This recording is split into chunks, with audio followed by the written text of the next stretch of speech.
Welcome back, everybody. My name is All Fun and Games. I stream every day on Twitch TV, and I also make fun little videos here on YouTube. Well, we have not really ventured much into a different season other than autumn, and here we are now in summertime.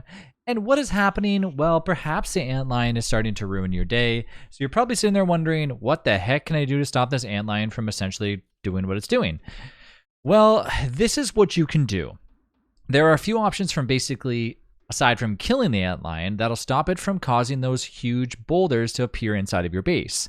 The easiest way to do so is essentially by giving it a tasty treat that it loves to eat. So, if you have made it to summertime, there's two ways to essentially get over to where the antlion lives. The antlion lives in the Oasis. So funny enough, that's why a lot of people enjoy basing at the Oasis, because it's a hop and skip away from essentially killing the antlion. But you don't necessarily have to kill the antlion if you're scared to do so. You can also appease the antlion. So by doing this, you basically have to just follow these set of instructions. First things first, it is toasty outside, so make sure that you pre-made yourself or at least got yourself a little endothermic fire. This is a little basic one, which essentially only requires 3 grass and 2 niter to make, but of course when you decide to actually make this, you can put it down and make sure that you have a thermal stone as well. If you haven't watched my videos on how to do all this, you can watch an entire year and Don't Starve together, basically showcasing how to do things start to finish. Next, if you actually want to go through the process of getting to the Oasis, of course you're going to have to find it on your map. This is something that you probably should be doing pretty early game before summer even hits us. Next, what I probably would recommend doing is giving yourself a little bit of healing in case you get over here and there's something that's basically going to attack you upon getting here. But let's skip to basically getting to the actual antlion. So you're at the base and you realize that sooner or later something bad is going to happen. If you've already got it to actually one summertime and realize that the antlion continuously is attacking you, you probably realize now there's got to be ways around this. And like I said, there are. So one way is actually killing the antlion, which we'll showcase for another video. But for now, I want to keep this antlion alive and I don't want it to die, because what I want to do is essentially just appease it. I don't want to waste time actually trying to kill it, or perhaps maybe it's just a little too hard for me to do by myself. So what do we do?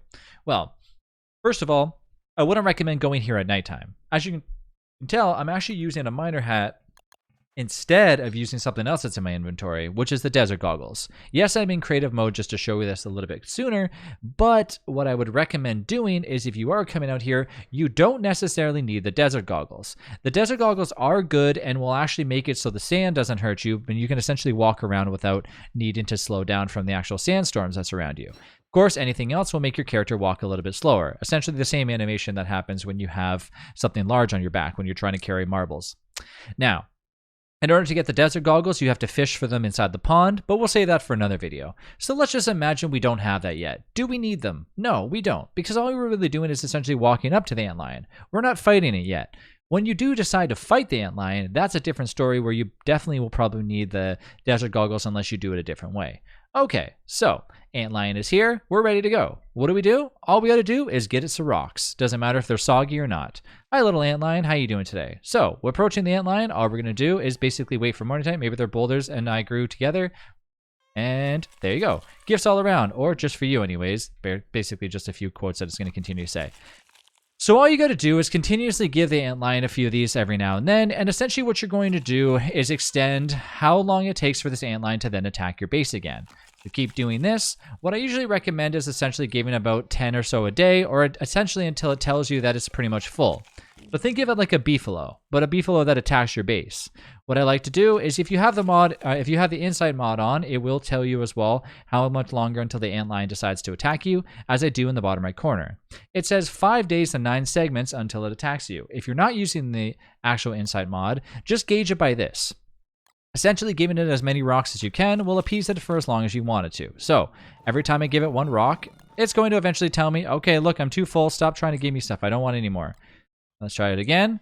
And keep rinse and repeat, just basically smashing at all the rocks. And it's going to say, I'll try this again at a different time.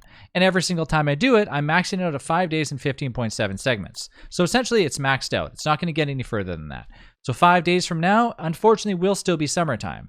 So what you got to do is make sure you return in another 5 days. It doesn't take many rocks to do this, but you want to make sure that if you don't want the antlion to attack you, I would suggest coming back here essentially at day 4. Come back here, feed it a few more rocks. When it does this little stomach animation, you know that it's essentially full. Sometimes by giving it trinkets and stuff too, you can have the antlion spit out some other stuff, but we'll save that for another video. And that's it. That'll keep the antlion from attacking. The video might have been a little bit longer than I wanted to, but I wanted to spend some time explaining how to get here so you didn't just run here by yourself and overheat and die. As sometimes I find that people always complain, well, you could have just done that in a few seconds. It's like, yes, but I want to make sure that you're not going to just get to the Oasis, pass out, or die from overheating, and then come back and go, well, that would have been nice to know that I need to craft a thermal stone. So there you go. That's how you keep the antlion nice and toasty, or not toasty, nice and happy, and make sure that you don't stay toasty as you approach into the Oasis next to the antlion. Stay tuned for the next video where we showcase more things about the antlion and what else you can get from it. Thanks again for watching. I'll see you in the next one.